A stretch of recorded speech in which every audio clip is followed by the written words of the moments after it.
One Kawan TV One. Selamat malam teman-teman. Assalamualaikum warahmatullahi wabarakatuh.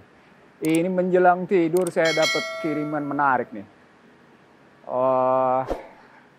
Dalam situasi bagaimana 1 Oktober nanti terjadi saling silang dan satu paket yang akan masuk ke dalam ajang pemilihan Yoris Rawayai, lalu berikutnya Sultan Najamuddin, Ratu Hemas, dan Tamsir Rinrung menjumpai Presiden terpilih Prabowo Subianto.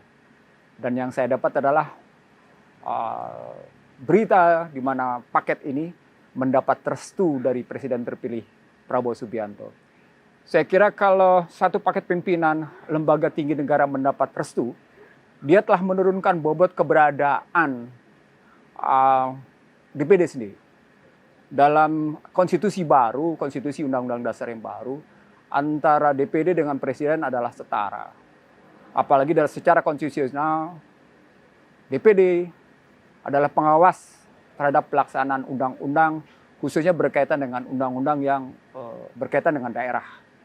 Sehingga kalau pimpinan yang meminta restu, dia telah menurunkan bobot pelaksanaan pengawasan terhadap undang-undang.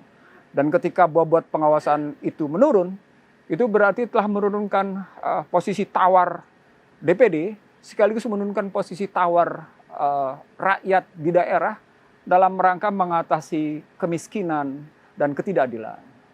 Dan kita tahu bahwa dalam rentang waktu 2019-2024, DPD minimal telah menemukan 2 hal. Suasana rakyat di daerah yang menghadapi ketidakadilan dan kemiskinan struktural. Dan saat yang sama, setelah itu, Prabowo Subianto sebagai Presiden terpilih menyatakan ingin mati dalam kebenaran. Dan ingin mati dalam membela rakyat serta rakyat miskin, orang miskin. Jadi kalau DPD pimpinannya meminta restu, maka adalah mustahil satu kondisi lembaga yang meminta restu padahal kondisi sebenarnya dia dalam setara. Itu yang pertama. Jadi meminta restu adalah sesuatu yang menurunkan posisi secara konstitusional, juga menurunkan posisi secara psikologi politik, dan juga menurunkan posisi bagaimana daya tawar DPD sebagai lembaga pengawas terhadap pelaksanaan undang-undang. Sementara yang diawasi adalah Presiden terpilih dalam hal ini Prabowo Subianto untuk 2024-2029. Hal yang kedua dari beredarnya isu bahwa paket ini mendapat restu, ini bertentangan dengan karakter Prabowo Subianto.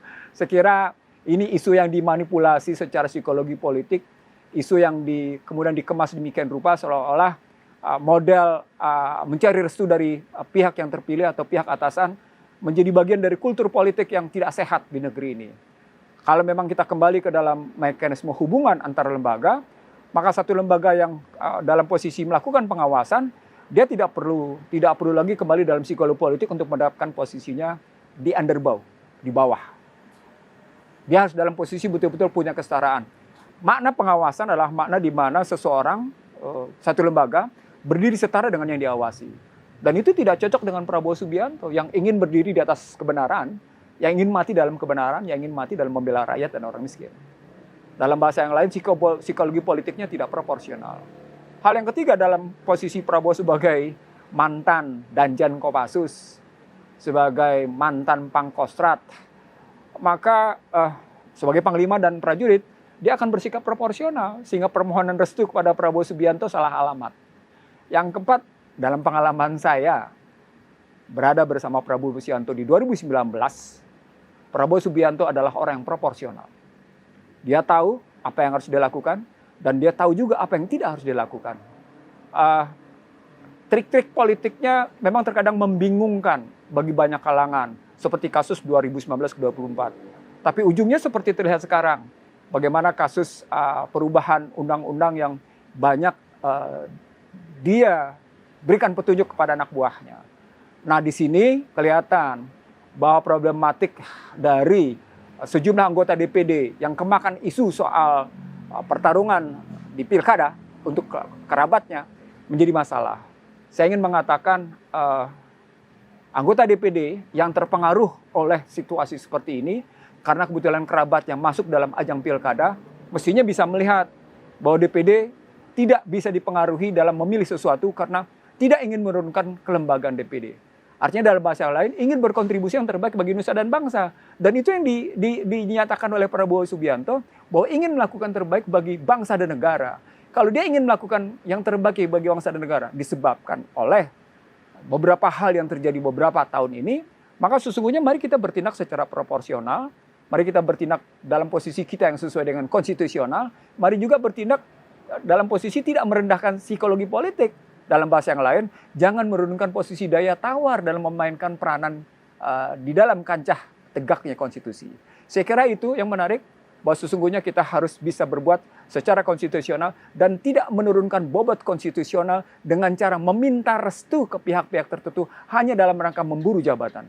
Terima kasih, selamat tidur, mudah-mudahan kita mendapat jalan yang terang dan tenang dan tidur kita nyenyak. Assalamualaikum warahmatullahi wabarakatuh.